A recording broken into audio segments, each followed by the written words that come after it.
Welcome to the Big Biz Show, featuring insight, analysis, and a lot of stuff that's none of your business. Hold on. This is the Big Biz Show. I think it is their business. Making the markets work for you.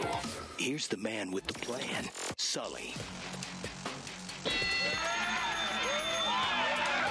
Hey there, live from the Waffle Nerd Studios in sunny San Diego, California. Big Biz says, I love it. okay, good. We're here. Great to have you. My favorite. I have a question for you regarding fear and greed and the emotions of the market. Okay. Now, are you guys, I know you're long-term investors, but you also got some short stuff too, right? Or do you dabble in the A little bit. little stuff on day trader? Sanitation. Speaking of the day trader, Construction. let's have the day trader trio. There they are right there. Day trader trio. So do you know what day trading is? Are we talking like the E-Trades, the Schwabs, the... No, those are retail brokerage accounts. Do you understand when I say day trading? You trade... You're buying and selling. You are. The moment the market opens So- up to when it closes? No, not necessarily, but, Okay. but you usually have an idea when the market opens if you're going to be a day trader. It's interesting is that when you buy a stock, you usually buy it for a number of reasons. Somebody told you to buy it, you research it yourself, you like the management team, you like the industry, it's robust in terms of whatever. But when you buy a stock, if you are an equities investor, you're not looking to get out of the stock. You're letting it, what's called the long soak, right? There's a fishing term, it's a long soak. I'll give you an example of that. Had you taken your money out of the stock market, the last 10 times it dipped, and then put it back in when it dip. Oh my God, I'm out. Your return on investment over the last 12 years would be roughly 6%. If you left it in, kept it at risk, and got those, because you can't time the top or the bottom, right? You can't ever sell at the top, and you never. Sometimes you do, but rarely can you. Your return on investment would be probably close to 10% to 12% had you just left your money at risk. Okay, so that's why you invest for long term. Okay.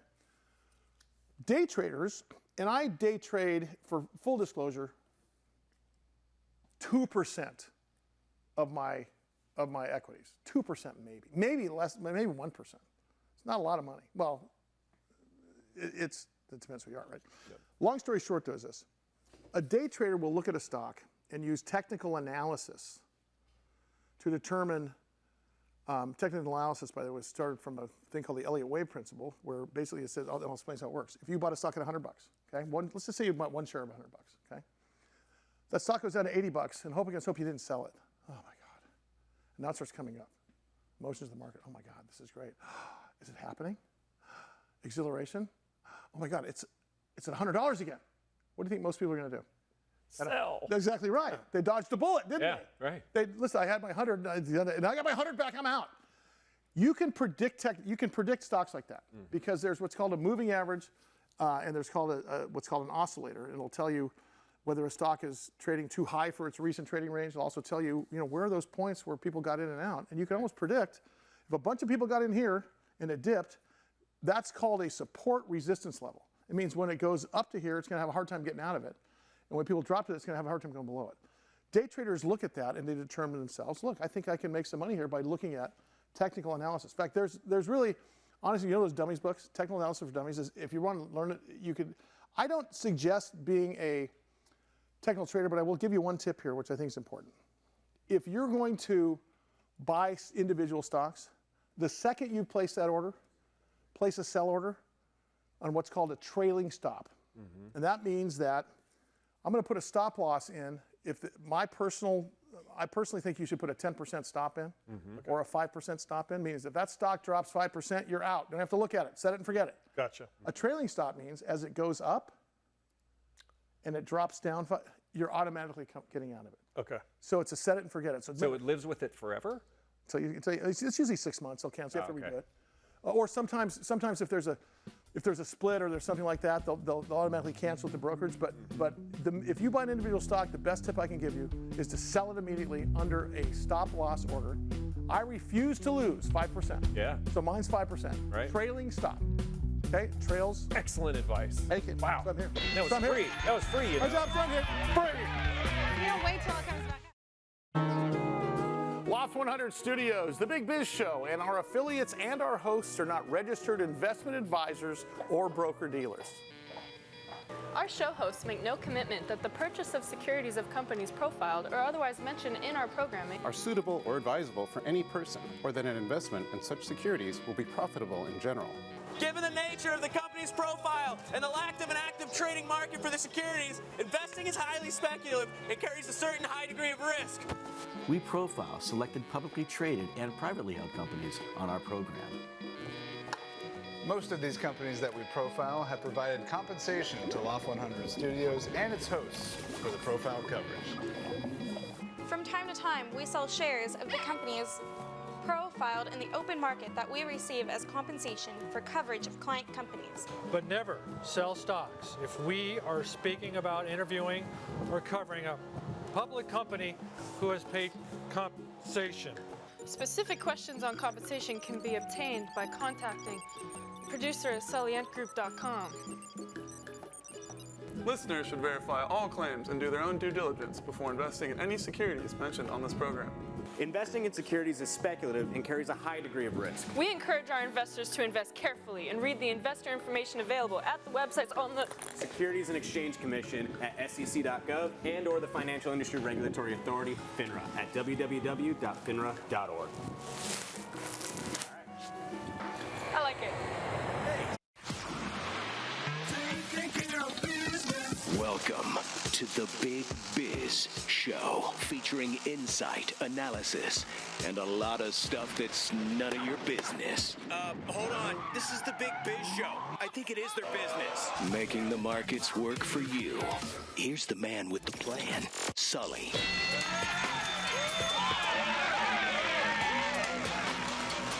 Big Biz Show for the Loft 100 Studios. Beautiful, sunny Southern California, although the May gray is here. Unfortunately, Costa, Mary Bergadin, Greg Todorov, and Sully. It's literally like May 1st. Can I ask you a question? Yeah, you can ask me anything you want. When I say, how many times have I said? When the bell goes, you go? Yeah. So when I do this, if I did this to you, Yep. what would you do? Go. Whatever go means. Did you not hit the bell? When the bell goes, go. I didn't hear a bell that time. I didn't hear a bell. Oh, should we roll tape? Oh, that. Would you like to bet $10,000? There was a bell? The bell. Would you like to bet $10,000 a minute? Okay, so was I late? There was a ringing You've bell. done it 4 times. There was Today a I said, ringing bell. when the bell goes, you go. And I go like this. You go. And I've been nailing it. You've not been nailing it.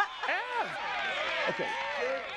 Can we roll tape on this, please? And with the plan, Sully.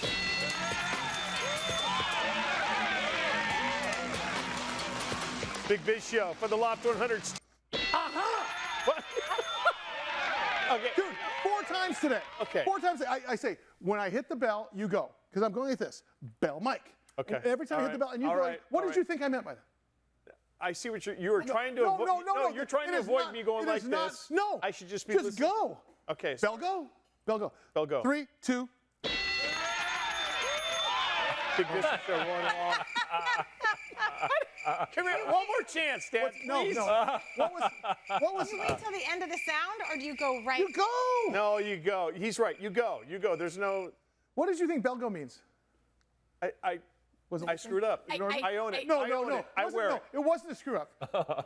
Did you just ignore me? You would be a horrible boxer, by the way. You realize that, right?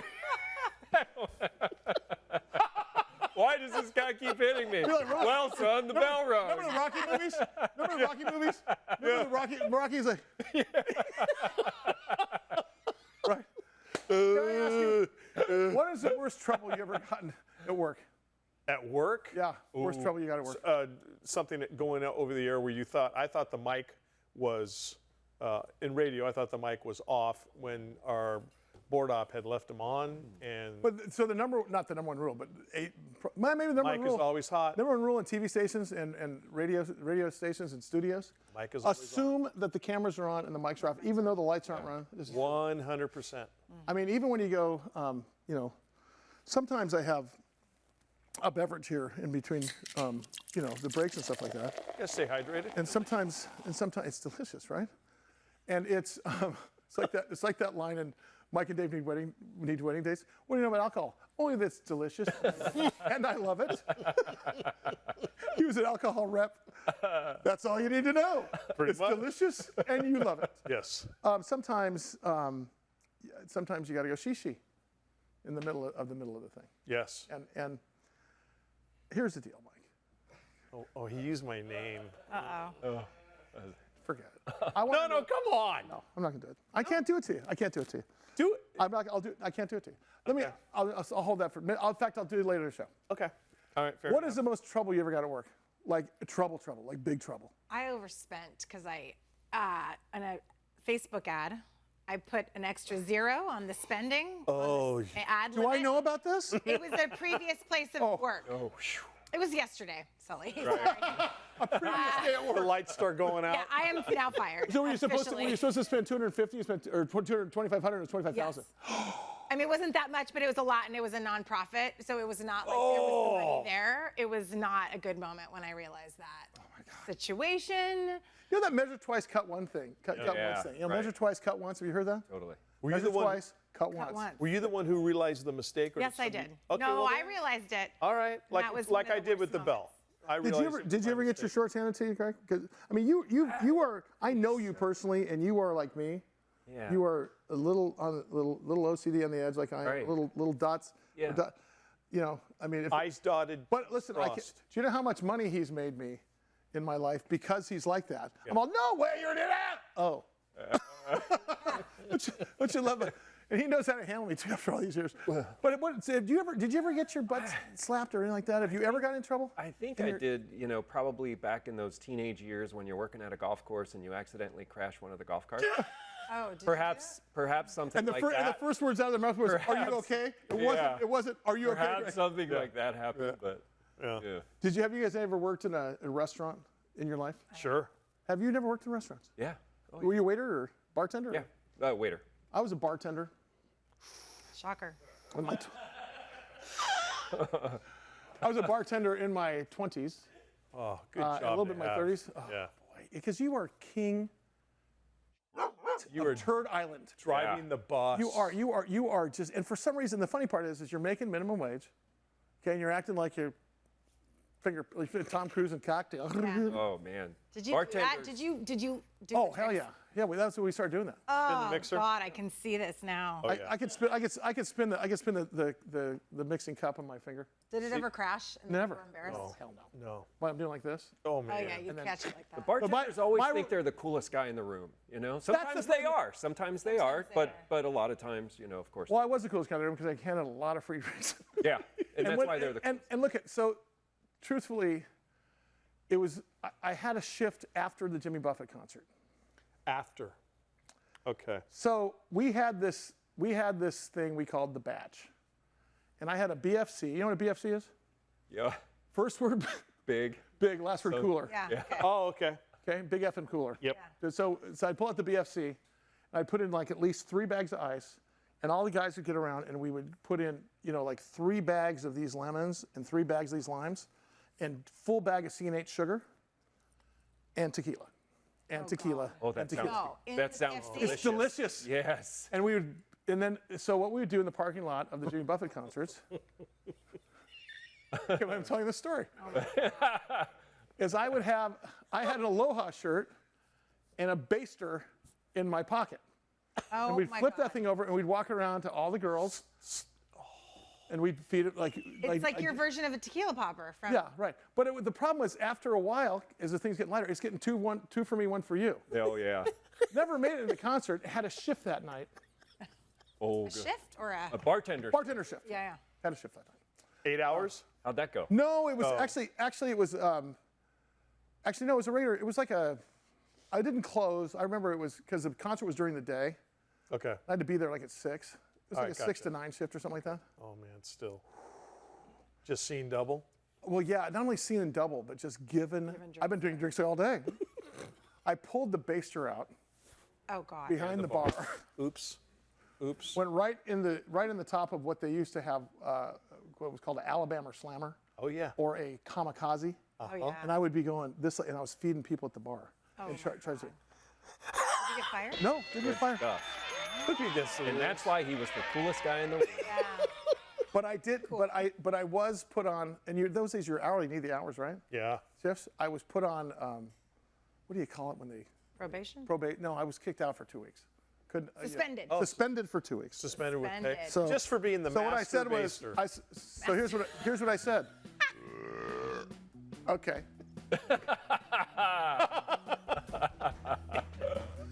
More coming up. Big Biz Show. We'll see you in a minute. My Lord. Do not get in trouble at work. No.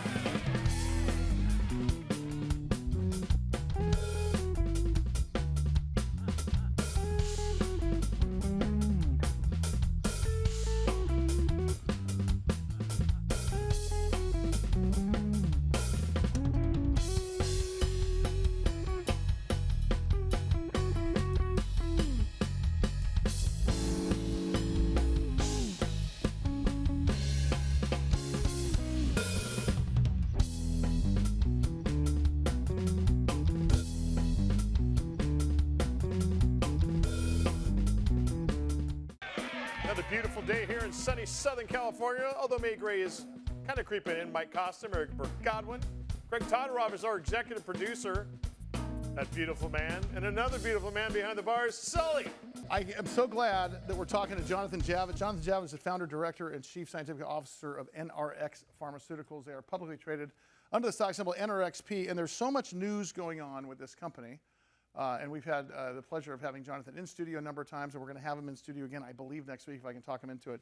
But I wanted us to take the time today and let Jonathan kind of go through all of the recent news that's going on, keeping in mind, Jonathan, that not only are we in 125 million TV homes on American Life Network and BizTV, we also picked up Bloomberg Financiero in Mexico with another 15 million homes, and now we're running a pilot series for Bloomberg EU, which puts you in another 25 million homes. So you're going to have a kind of a big platform here. But I want you just to bring forward to us all the latest news and maybe give us a real top-down story so the folks that haven't heard you before can kind of hear what the story's about. Great to have you along, Dr. Jonathan Javitt. Good to see you. Well, thank you, Sully. And by the way, you forgot to tell me about being in all the ships at sea. Oh, 175 countries? That's right. Yeah. He knows the script. I just want you to know you got a big platform here, so you take advantage of it. No pal. pressure. You go. So it's really been an extraordinary week. You know, in 1987, my younger, smarter, better-looking brother, Dan Javitt, discovered something called the NMDA receptor in the brain and started to realize that it had profound implications for the treatment of psychiatric diseases that kill people every day. 2009 really made the first discoveries that drugs that affect this target in the brain have the potential to have profound effect not only on depression, but on the things that cause people to commit suicide. And 2009 is now 15 years ago.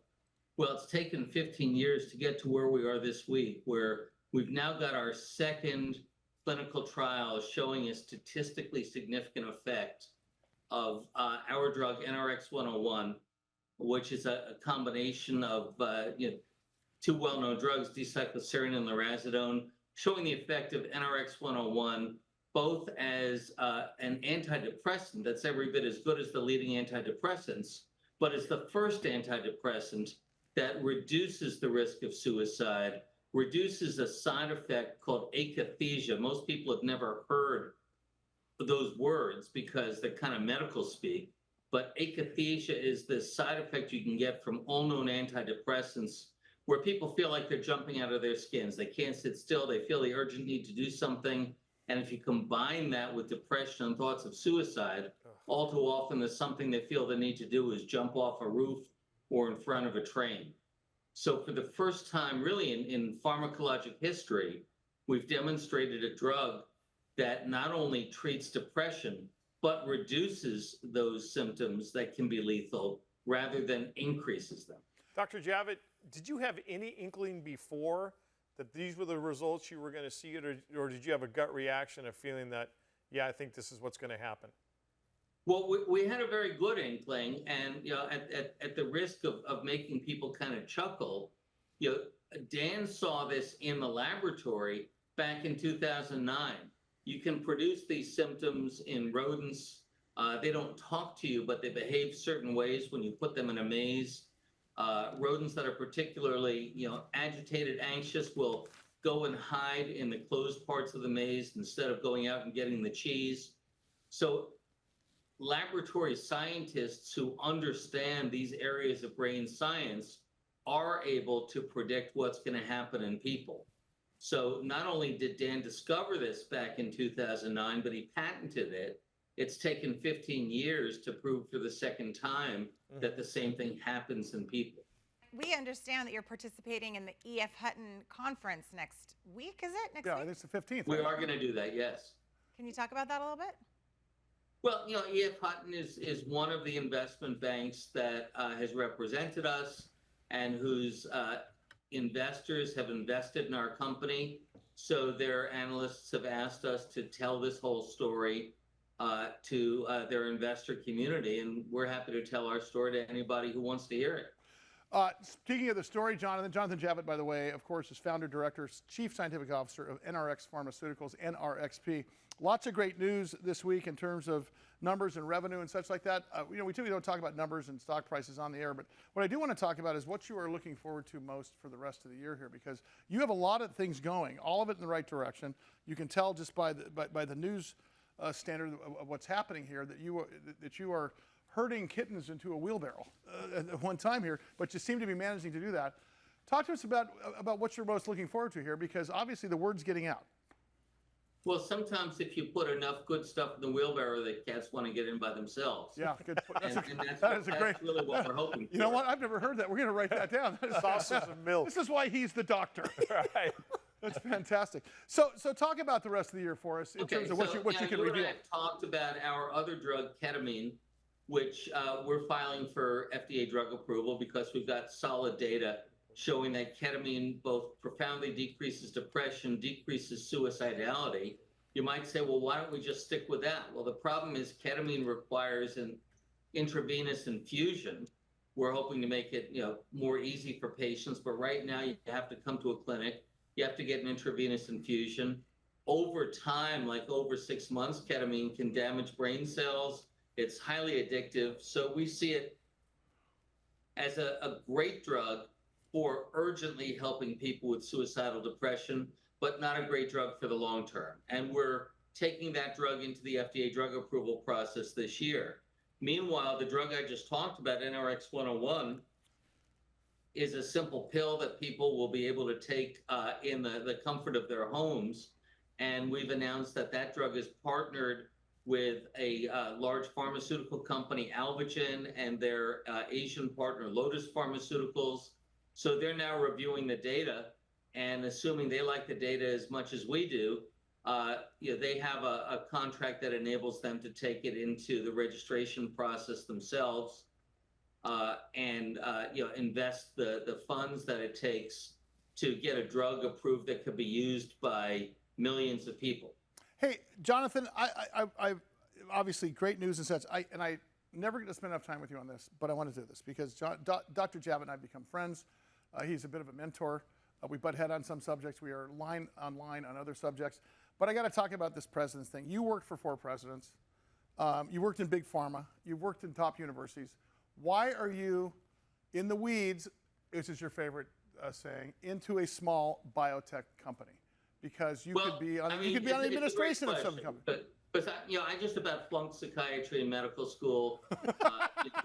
Dan was the brilliant psychiatrist, and I was happy to be his cheerleader. And then my best friend hanged himself in 2009. Oh my goodness! Guy who was the head of the whole pain control program at NIH. Guy who was top of his class at Harvard Medical School, top of his class at Yale College. And they put him on an antidepressant, and 3 days later, he hanged himself. And I said, this just doesn't work. So I said to Dan, well, what's going on? And he said, well, all the guys in big pharma, all the big pharmaceutical companies are exiting psychiatry. And that's really what happened. Every single one of the big pharma companies left psychiatry. So we decided that these patients need what we have, and we're going to bring it to these patients. Love it. Dr. Jonathan Javitt is his name, founder, director, and chief scientific officer, NRX Pharmaceuticals, NRXP. and of course, nrxpharma.com. Have a great session over there at E.F. Hutton at the annual conference, and we will see you next week. There you go. Is that when E.F. Hutton talks, everybody People listens listen. to E.F. Hutton? Look at that. Everett nailed it. E.F. Hutton talks, everybody listens.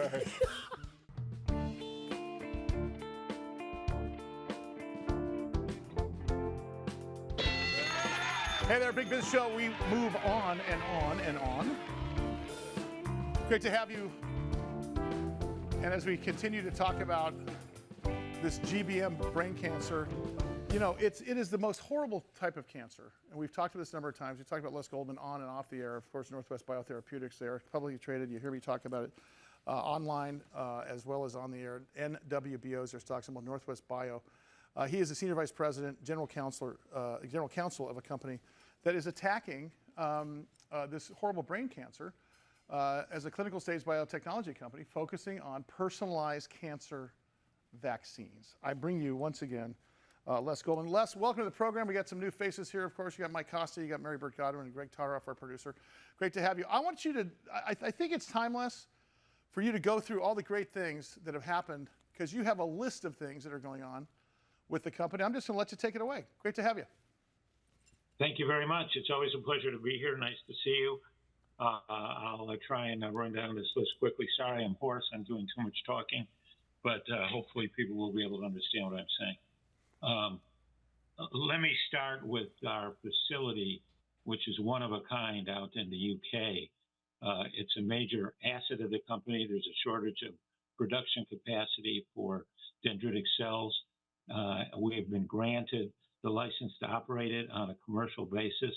We're running a compassionate treatment program right now. They call it Specials out in the UK. And we've been granted the right to export the stuff that we're doing there. And we are in the process of now constructing the grade C rooms, which will hold the state-of-the-art mass production facilities called Flaskworks. It's called the Eden system, which we've perfected. We've got great broad patents on. Anybody who wants to use dendritic cells for the future of the standard of care, which is what it's going to be, we believe, will have to come through our patents because they're very broad.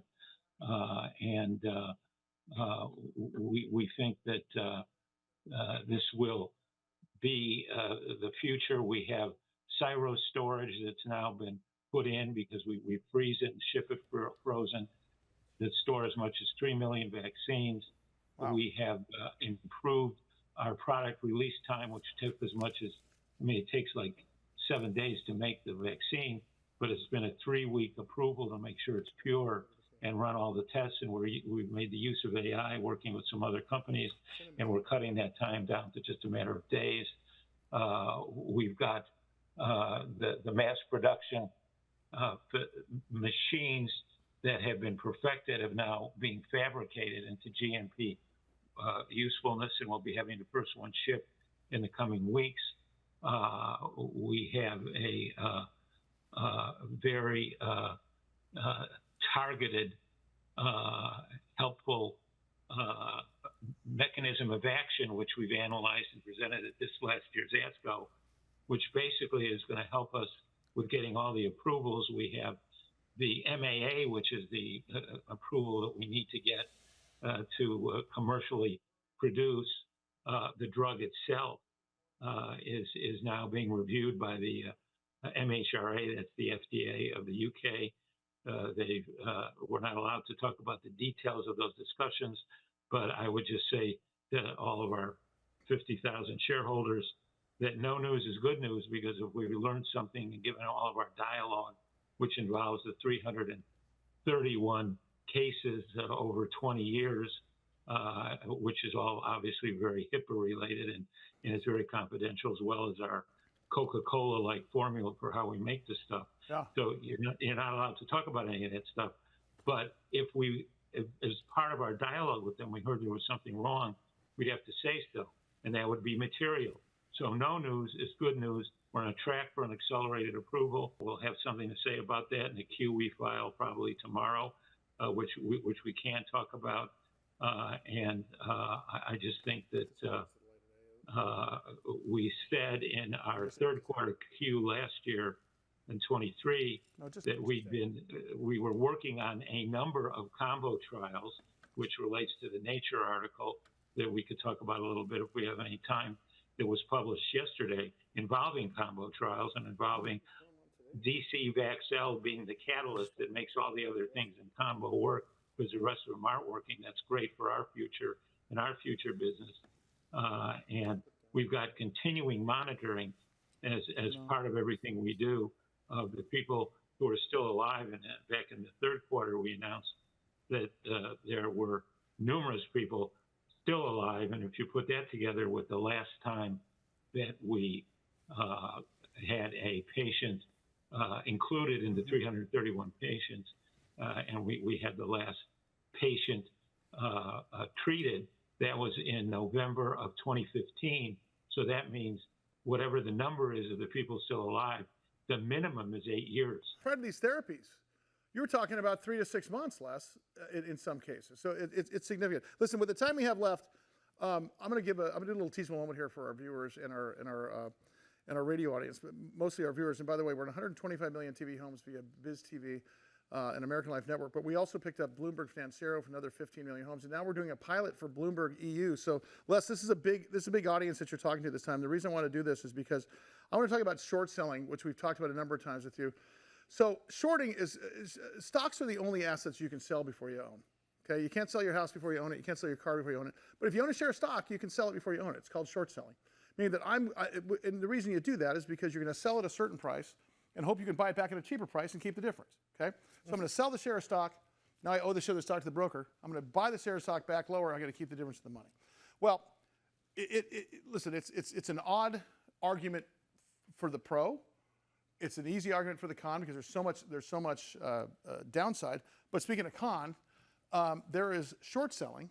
Then there is called abusive short selling. Then there is called spoofing. And then there is called algorithmic trading. 4 different types of shorting. Only one type of shorting is legal, okay? And we can take some time to go through most of this, but the problem is, and I'm going to say this as a person who's worked in the industry for 30 years. I'm not talking about television industry. I'm talking about investment banking at the highest level, and as trusted advisor to many publicly traded companies. I can tell you that the Bernie Madoff scandal, in terms of stealing riches from companies and stealing riches from individual investors, will only be shadowed by the abusive short selling that's been going on in the last 10 years that is eviscerating company market cap. Market cap equals the amount of outstanding shares in Russ and Mike's Tequila Company multiplied times the share price. You can take a $100 stock and bring it down to $20 in a day by faking that you are selling shares that actually exist, and that doesn't happen. So I'm not going to talk specifically, but I can tell you that Les Goldman wasn't going to put up with it, and his company and the CEO Linda was not going to put up with it. And the long story short, I wasn't going to put up with it. And there's about to be a paradigm shift here, Les. I want to talk about the lawsuit as much as you can, but I want to talk about the state of the industry here with respect to short selling, and understanding that since we're taping the program, if you slip up, we can always cut out anything I said or you said. But talk about that for a minute. I'll be glad to talk about that. I want to take 15 seconds to mention the Nature article, which was published in a major peer-reviewed journal yesterday, is about a combo trial that Linda Liao worked on between 2010 and 2014 that used us with some other things and is getting 40% even better results than us. And it's big news, and it's caused the shorts to back off on our stock today because there's so many new trades coming in because of this great news for us. Sure. That's a good lead-in between the 2 points. Look, we have probably the most important breakthrough trial in the whole corrupt aspect of the way our domestic markets are not policed strongly enough. I have to be very careful what I say about the lawsuit because everything that's in our complaint and in the filings that we've made and in the decisions that we've already received from some of the judges saying that all of our allegations are consistent with the behavior of the market makers that we've sued, which has not happened quite that way before. I would urge everybody to go read some of these things, and if we can spend more time on it, I can refer people to single pages of things that help tell the story. but we've been a victim of this for at least 18 years. We have gotten the best evidence we can get. We've persevered and waited till we could do that before we filed the suit. The suit was filed in December of 22, December 1 indeed. And it's a great story of David versus Goliath. And I'd be glad to elaborate some, but mostly referring to you to what the actual filings and the decisions have already been. Love it. Les Goldman, thank you, bud. Appreciate it. Les Goldman. Thank you. Vice President, General Counsel, Northwest Biotherapeutics, NWBio.com, NWBO. You hear us talk about them all the time. More coming up. Stand by. Big Biz Show.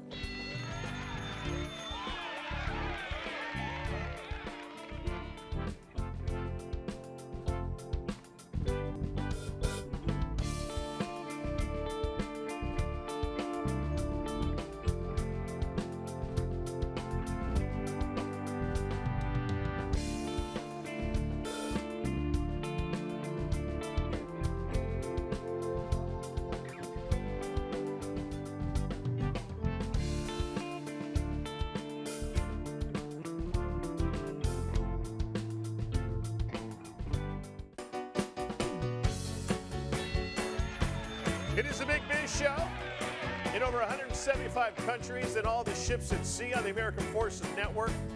As always, the brave men and women of the United States Armed Forces for what you do and what you have done for us. Costa, Marybird Godwin, Greg Todorov, and Sully. Wow, what a show today. There we go. Amit Kumar is the chairman and CEO of Anixa Biosciences. Their stock symbol is ANIX. I love this company. They're doing cutting edge work in cancer immunotherapy. We had such a great conversation with him, and this is the guys. If you recall, and when you see him, you recognize him. We had him on a couple weeks ago. He's the guy who said we want to spend an hour with at some point because I'd love him to. It's about I don't know if I could say targeted cell therapy, but it's about immunotherapy, focusing on to harness the immune system for early stage cancers. I give you. The CEO of Anixa Biosciences. Once again, ANIX is their stock symbol. You can go to anixa.com, ANIXA.com. His name is Amit Kumar. And Dr. Kumar, great to have you back, sir. Thank you for having me again. Hey, great to be back. For the people that didn't catch you last time, because I know we also got picked up by Bloomberg EU for a pilot series here, and they have not heard your story at all. Take us from the top real quickly and give us just a recap and reset once again what Anixa does. Yeah, we're a young biotech company that's developing a number of different immunotherapies, but I think the specific program that's getting a lot of attention right now is a preventative breast cancer vaccine for primarily preventing recurrence of cancer in high-risk patients, but eventually for preventing primary presentation of breast cancer. Talk about if you were to define immunotherapy, you're sitting in the restaurant in between flights and some guy sits next to you and you guys start talking and what do? Talk about what immunotherapy actually means. Well, conventional chemotherapy is something that people are aware of, and that's an approach where we try and use chemicals or antibodies, for example, to try and attack cancer cells directly. The concept of immunotherapy is that you don't attack the cancer cells directly. You try to boost or modulate the immune system of the patient so that the immune system, primarily white blood cells, can attack and destroy the cancer themselves. Dr. Kumar, I'm the proud son of a breast cancer survivor. Is there a large number of women who see a recurrence of it? Yeah, it depends on the type of breast cancer, and it depends on how early it was caught. If you have residual disease after your treatment, meaning after all the chemo and surgery and whatnot that you've done, then you have a higher rate of recurrence, sometimes up to 80%. And so there are enough recurrences that it is a serious problem. Dr. Kumar, I wanted to ask about the preventative vaccine aspect of it. Is that something that young ladies, women, depending on age, I guess how young would they be to get it? And also, would they want to get tested first for the BRCA gene and know if they're already predisposed to getting it? Or would this be something that women across the board would get? The answer to all of that is yes. Certainly, if you do carry the BRCA gene, you have a higher risk of getting breast cancer. And once our clinical trials are complete and the product is approved, then you would want to take the vaccine. In addition, most women will probably want this vaccine at a later stage in life, sometime in their early 40s, for example. It's not something that you'd give to teenagers, but we anticipate, because of the way the vaccine works, that it would be administered to women at that stage of life. You know, last time you were on the air with us, Mary asked the question about as a vaccine for younger females, and you just mentioned, again, not for teenagers. Can you expound on that? We had a couple emails after the show wondering what's the difference between giving a vaccine to, let's say, a 17-year-old and giving a vaccine to a 21-year-old? Well, in general, the process is the same and the immune system responds. But in our case, because the vaccine targets a protein that's a lactation protein, it only shows up in general in the breasts and only when a woman is lactating. So after she has had a child, the protein shows up enabling lactation to produce milk to feed the child.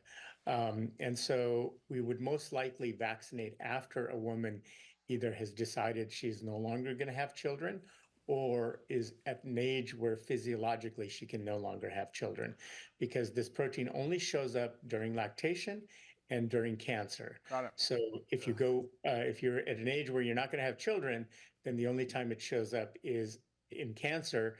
And so if you vaccinate after the age of childbirth, then the only cells that this vaccine will induce your immune system to destroy are cancer cells. Hey, Amit Kumar is his name, Chairman and CEO, Dr. Amit Kumar, Anixa Biosciences, ANIX. I have to ask you something about something you mentioned last time also, and you're talking about focusing on artificial intelligence and high-performance computing as it relates to therapies, with respect to the biotech industry and research. Let's talk a little bit about that, because that seems like it puts us, even into the next century. I mean, it sounds like Star Wars stuff. Yeah, there are a number of things that we're doing. The most recent thing that we're doing is utilizing high HP computing and AI to try and identify other vaccine candidates for other types of cancer. Right now, we have vaccines that are in development for breast cancer and ovarian cancer, but we don't have anything for lung, prostate, or colon, which are the other big 3 high-incidence cancers, and we want to develop vaccines for those as well. And so we're doing some discovery work to see if we can identify antigens or targets, protein targets, that we can induce the immune system to target to prevent those types of cancers.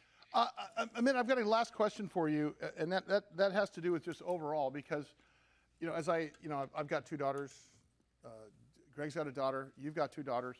And you start thinking in terms of I always thought with all of the awareness that goes on, Susan B. Komen, for example, and everything you see on TV, get tested, and that we are way ahead of the curve here. What is the one thing that we need to be careful of here? We're not through this battle yet, are we? No, we certainly are not. And I have 2 daughters as well. Even though overall, our medical community is much better able to treat breast cancer than we were 20 or 30 years ago, the process of treating breast cancer is still very brutal. People talk about the cure for cancer, but what's better than the cure for cancer is preventing the cancer altogether. And that's what we're trying to do. There you go. His name, Amit Kumar. I got to tell you, we got to get you in studio, man. I could spend a whole hour on this subject. Yep. I think people love it too. Thank you so much. Chairman and CEO, Anixa Biosciences, ANIX is their stock symbol, ANIX. Go to anixa.com. And that does it for us, kids. Another one bites the... Blue. All right. It's not Casual Friday tomorrow. It's I slept in my car Thursday. My favorite. Watch to see what Mike's going to be wearing. Maybe he puts the picnic table away. I don't know.